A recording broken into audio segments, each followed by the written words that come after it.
full name is Adolph Harstad, and I'm now the youngest surviving grandchild of Bjug and Bruno.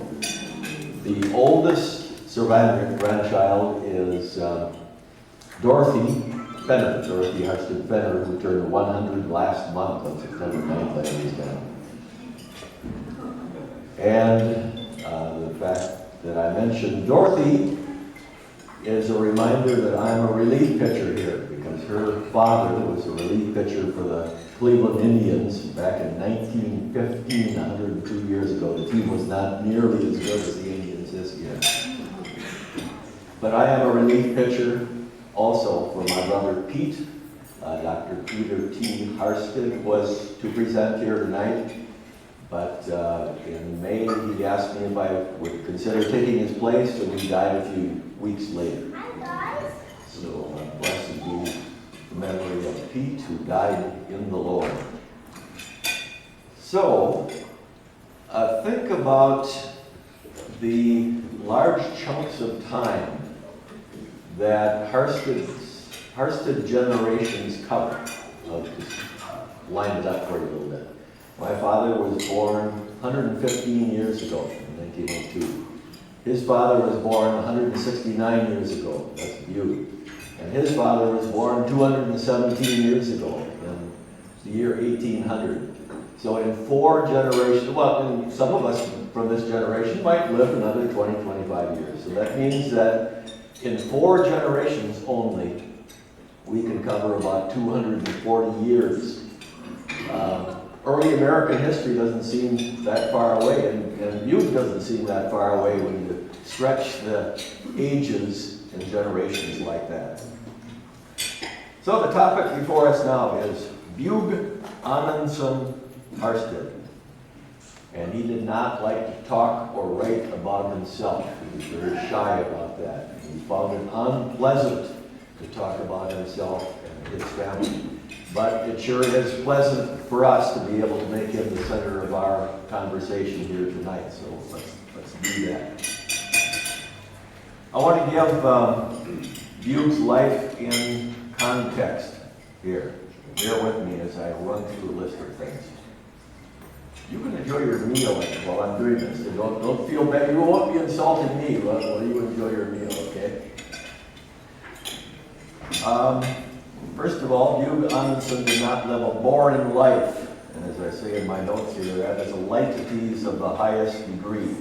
His life spanned and sometimes intertwined with these events: waves of Norwegian immigration to America, pioneer settlement of the West, the American Civil War of 1861-65, the Dakota War, the infamous hanging of 38 Indians in my hometown of Mankato, Minnesota, Custer's last stand in 1876, the Spanish-American War, the exploits of Pancho Villa in Mexico, and he might have had something to do intertwined with that. The First World War, the Great Chicago Fire of 1871, the Depression of 1893 to 1897 that caused financial woes for this institution and sent Bjug up to Alaska.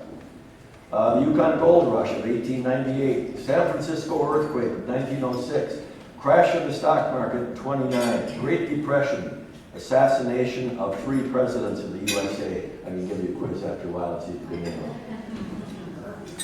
So Bjug, 1848 to 1933, lived almost the same years as Thomas Edison. He lived 1847 to 1931. And Bjug experienced all of Edison's inventions. Think of these things: the phonograph, movies, electric lights. At the dedication of Harstad Hall, lights went on instead of candles being lit as he pulled the switch for the first time. He witnessed other life-changing inventions like the telephone, the radio, the automobile, the airplane. Bjug saw the founding of many churches and schools across the USA. He observed and critiqued the rise of liberalism and mainstream theology with his lower view of the Bible. He saw the merging of Lutheran church bodies. He took advantage of the development of the railroad system. He saw the great rise in the popularity of baseball and watched 3 of his sons become professional baseball players. He celebrated the 400th anniversary of the Lutheran Reformation 100 years ago and rejoiced in the principles of grace alone, faith alone, Scripture alone, even as right now we celebrate the 500th anniversary of the Reformation under Luther, and enjoy those same three great Lutheran principles. We could go on listing things like this in the life of Bjug, but tempus fugit. It's obvious that Bjug's life was rich in many experiences, so now we got to choose something to focus on, and the focus that I have chosen, I don't know what's on the screen right now, but anyway, it is the early life of Bjug in Norway and his early experiences in the United States that helped to shape the man. I hope I have enough time to do justice to it. I have too much material for the time, but I'll try to move along. And you don't have to listen to me the whole time. I have deputized, shall I say, 3 other people to come up and read certain portions. Sometimes because I would cry if I read these portions, and I'm leaving it up to others. I'd also get mad at some of these portions. Okay. The birthplace of Bjug, Vala Setesdal. We got somebody who could critique my Norwegian names. Heidi is here to take care of that. Our relatives lived in Vala for many generations before Bjug and Guru came into the world. We can document and list all the names of the family line stretching from my generation back 11 generations to Stigand Torgelson. Stigand came to Vala at Setesdal in 1521, at the time of the Pilgrims. Bjug holds out the possibility that our ancestors were Norwegians that then went and settled in England for a time, and then came back and settled in the mountains around Vala Setesdal about the time of William the Conqueror. So that that's a tenuous connection, but it's via the name Stigand. Stigand is the name in England in certain portions, but also in Norway later on. So you take that for what it's worth. You just said it's a possibility. The valley that both Bjug and Guru came from is a beautiful place.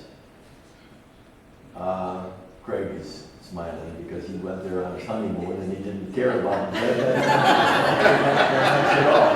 But to me, it is just magnificent scenery because I'm from southern Minnesota.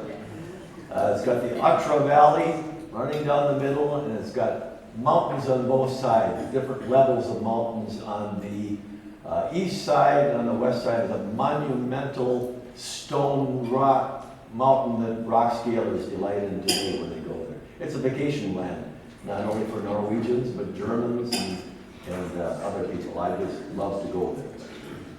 Earliest documented mention of this area goes back to the time of Magnus Lagabøter, the king who ruled Norway from 1263 to 1280. So that's when we have it written up for the first time, that area.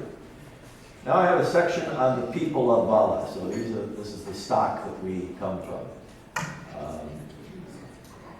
Okay.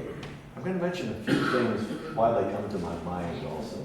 One thing that struck me as we were talking over here, it's only 3 of Bjug and Guru's kids that are represented here. That seems a little strange, but that's the way it is. Only 3. And that would be Ted, George, and my father, Adolph. There were 11 kids altogether, but then here we are. And there'll be another story coming up that none of it, you wouldn't be here, I wouldn't be here, none of us would be here, except for one little event that didn't happen. Tell about that later. Okay, a pastor that served these people in the 1800s in Vala Setesdal said this about the people, our ancestors.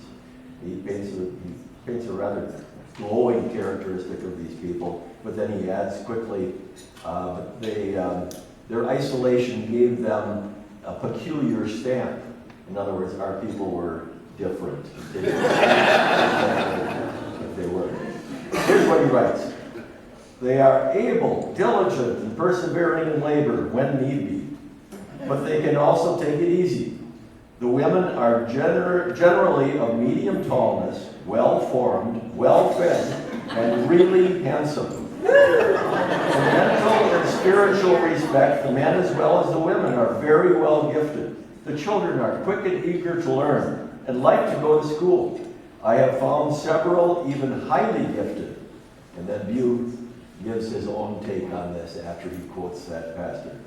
He says, Reverend Blom's testimony is as good as the people deserve. My impression of our clan is that they are conservative, stubborn, independent, proud, and self-sufficient. 12-year-old Bjug observed those things. Besides the farmers of Vala, now I have a section on occupations that we find there from our ancestors. Besides the farmers, leather workers, cabinet makers, wood carvers, millers, blacksmiths, silversmiths, goldsmiths. There were teachers and preachers and, of course, the necessary government officials. And then Bjug likes to tell about his exemplar for the people of Vala Sedestal. And he uses the man Ole Knudsen Tveten. He's kind of Mr. Sedestal to the people there. He's a popular guy. And Ole was, his job was called, correct me on this now, Adie, Lensman. And it was really a three-pronged thing. It was tax collector, judge, and sheriff all mixed into one. It was not a powerful man, but they liked him. He was great. And they told a whole bunch of stories about him. I'll tell you just one. And you read Bjug's old book and find more stories. Bjug won't vouch for the truthfulness of these, but here's one. Ole Tveten gave a banquet in town. And he invited the bigwigs. And also there in town was a circuit judge who had come into town, and he was invited. And all of the people just praised the menu at Ole Tveten's house, except that circuit judge. He grumbled about the food, and he actually threw the meat across the table. So Ole walked up to the judge and quizzed him a little bit. And he said, "What's the penalty for a box on the ear?" And the judge said, "That'd be $10. So he hands him $10 with the left hand and slugs him in the hand. The judge was out cold, and when he came to, he couldn't say a word. So that's one story. He's a real character, though, and his house still stands. It's a museum just above the place where you grew up. You could visit the place. One other thing Bjug says about that house, he went to school there. It was traveling school, and he went to school there sometimes.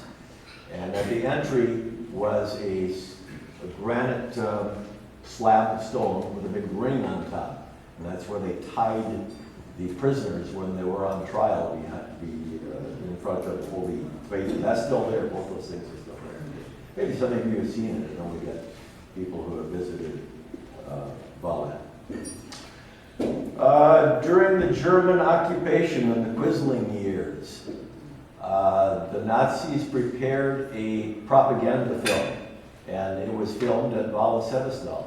So the Harstad farm and other things are there. You can see it online. All you have to do is Google the right thing.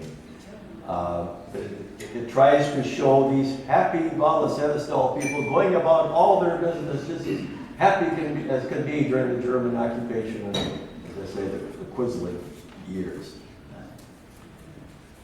Brother Mark and I visited Vala for the first time in 1972. As soon as we saw those people, we said, "These people look like us." And I can look out across here, and I can see that. We've still got lots of blood there. When Mark and I said that, we didn't necessarily mean handsome and pretty and cute and all that. Maybe we did, maybe we didn't. Okay, now the family of Bjug. You got better things going on above you, and I can't even see it, but that's okay. Parents of Bjug.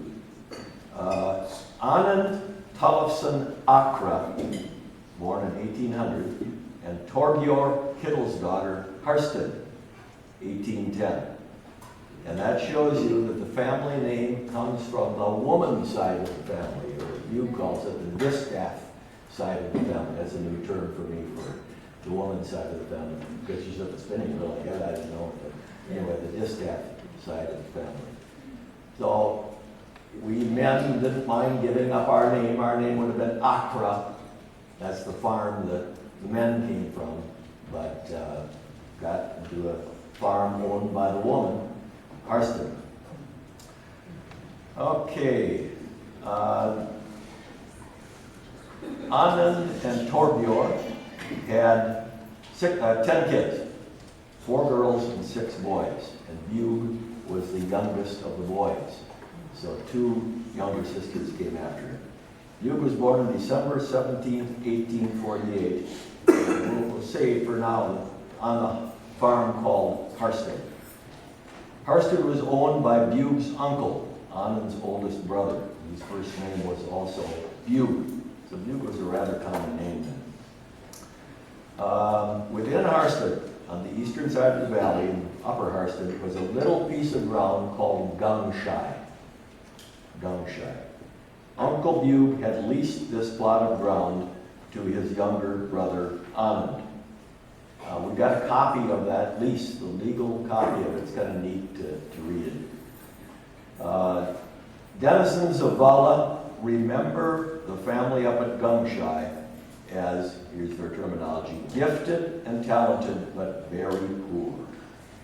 In the summer of 1969, Ingeborg Riki, a relative of ours, told my father that she used to cry when her grandfather told her of the dire poverty of the people at Gungshai. So this is a struggling family with 10 kids on this little bitty plot of ground. It's not a farm, it's a little bitty plot of ground. So like Bjug, all of the kids were born there at Gungshai. The house, we know exactly the dimensions, you can visit it today. The house was smaller than most tiny houses that we find popular today. It had 200 square feet of living space for a family of 12. My father coordinated efforts to install a plaque at the foundation of that house. And you can read it today. It's a bronze plaque installed in 1978. Here's what it says. Here was the home of Anand and Torbjörn Gungshai, they were called. 1830 to 1861, that was the house for those years. 10 children, that's the end of the inscriptions. It's a Norwegian. I'm going to skip a little bit. Bjug never forgot his family's poverty at Gungshai. Think of it. It was the practice of primogeniture. In other words, the oldest son, if he was of sound mind, would inherit the farm. And it would become a struggle for everybody else. If you got the farm, you could make a living. So anyway, the brother was willing to lease this little bitty property to his brother Anand. So Bjug, that's where our Bjug grew up. So Bjug never forgot the poverty there. And I remember my father telling this, that Bjug would tell the family around the table here at Parkland about the single bowl of sour milk for the whole family, marked with the name on each person. That's all they had for their meal. And then Bjug would comment on the generous fare that they had up on top of the hill right over there at Brother John's house, where I have had many a fine feast also. Bjug remained frugal his whole life. He remembered his poverty, and it didn't bother him that much, I guess. When he went off to Luther College, he said, I'm going to walk the 25 miles instead of paying the $3 stage fare. In his stewardship of money, he did not crave riches except for the rich grace of God in Christ. PLU President Niels J. Hong, I understand there's a building here named after him, sums up Bjug's attitude toward material things. Those of us who know Reverend Harstad well, he said, will recall that he put small value on money and other earthly things for their own sake. If he ever engaged in ventures for making of money, which he sometimes did, it was not for personal gain, but for promoting the work of churches and schools. I've got other stories about his frugality, but I'm going to skip some things. For those of us that travel to beautiful, wealthy Norway today, it may seem strange that Bjug did not return even to visit Vala Setesdal, but the point is that he remembers the poverty of that place, and he probably didn't want to evoke the memories that went with it. Beauty, yes, but you can't make a living off magnificent scenery. So Bjug never returned, but his image did. There's a memorial dedicated to him, paid for by PLU and the people of Vala. That's a nice, impressive memorial. Granite stone with a bronze. Is it up on the screen here right now? I'd have to scroll back so that... All right. Anyway, that's all right. With the image of Bjug on it. President Riki of PLU spoke. My father also spoke in Norwegian and sent greetings from the Harstad folk back in the United States. Here's what the inscription says on that plaque. Bjug Harstad, 1848 to 1933, emigrated 1861, founder of Pacific Lutheran University, Tacoma, Washington, USA, 1890. Scripture alone, faith alone, grace alone. Erected 26 June 1983 by Pacific Lutheran University and the Vala community. Now Bjug's father and mother a little bit more. Bjug's father, Anand, was racked by rheumatism and had to walk with crutches all the years that Bjug remembered him. In his crippled state, Anand struggled to eke out a scant living for his family as a leather worker. He repaired shoes, tanned sheepskins, and made robes of them, crafted leather swaddling bands, often singing hymns as he worked these days. Bjug remembers his father as a man of few words with generally good common sense, says Bjug, and conscientious about his children's education. Bjug's mother, Torbjörn, would be working at her spinning wheel as the children studied their lessons and read aloud to her in the tiny house at Gangshad. Bjug also recalled a dark blot that his father Anand caused for the family. Anand became involved with distilling illegal liquor. He was arrested and had to live on bread and water in jail for some time. That experience and family scandals in previous generations probably helped Bjug in his later life to deal sympathetically and evangelically with Christian people that got entangled with certain sins. People in his churches as well as students here at PLU. Bjug had the heart of a pastor when dealing with cases of discipline. He was not surprised when the old human nature lurking also in Christians showed its ugly side. He knew about the drunken condition of Noah and Lot. He knew that David, the repentant murderer, and Rahab the prostitute were ancestors of Jesus himself. But the joy of Bjug was not in punishment, but in forgiveness. Bjug's evangelical spirit was striking and infectious for his colleagues at PLU. Here's what Dr. Nordquist, who you'll hear tomorrow night, said. His position on student behavior was a moderate and thoughtful one, reflecting years of observing and counseling people. And then Niels Joseph Hong had this to say. Well do I remember one of the first faculty meetings at PLU University I attended, where he, Bjug, made the fundamental difference clear between evangelistic and legalistic discipline. Let us, said Bjug, teach these young people to study, work, and play, and to obey the rules for God's sake and not for the fear of punishment. Simple enough, says Hong, you will say to me, yet to me it was a revelation that covered his whole life, he said. Bjug's father, Anand, died and was buried in an unmarked grave in the Catholic cemetery in Seneca, Illinois in the fall of 1861. That's the very year that they emigrated to the USA, so he did not live long in America. His funeral was conducted by a Baptist layman, Ole Heyer, who later became a Mormon. No Lutheran clergyman yet served the Harstads at Seneca, Illinois. Bjug's mother, Torbjörn, would live another 33 years, and she died near Crookston, Minnesota in 1894. So lived a long time after her husband had died. Bjug did not spare words when criticizing the Norwegian Lutheran State Church for ignoring the spiritual lives of Lutheran immigrants in America. The situation and his father's death may have contributed to some of his strong language right at the time that struggling pioneers were eager for the means of grace. The state church was sound asleep. Here's what Bjug said. Everyone knew that Norway at that time had many more capable workers that could be put to work and adequately supported. The church department had scores of hungry candidates that solicited a call, but did not get one.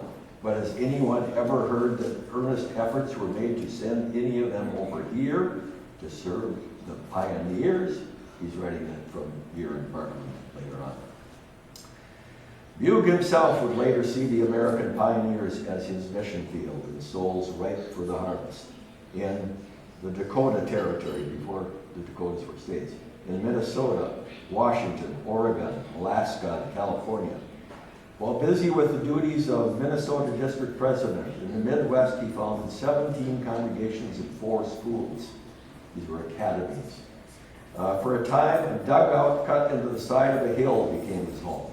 To minister to pioneers, he traveled long distances on foot, on skis, on horseback, in a wagon. He swam icy rivers, braved prairie fires, and endured winter blizzards. In the Northwest, he was again elected the new district president and was busy with many duties. Still, he served as a missionary.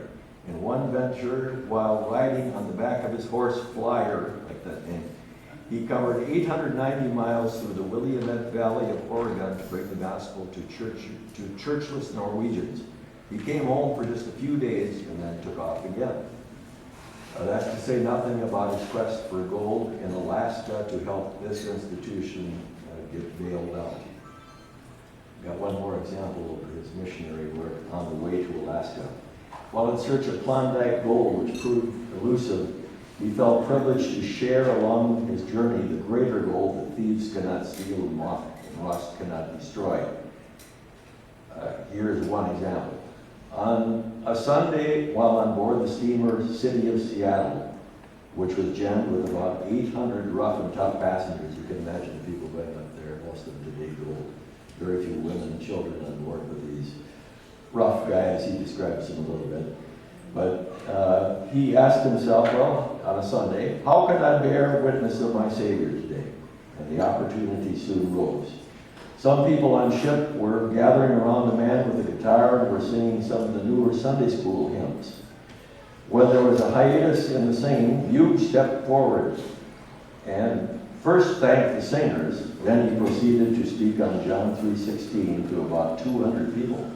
He told of the essentials of the Gospels, God's love for the whole world of sinners, Christ's work of earning salvation for all sinners, and all of this received simply by grace through faith and not by human works.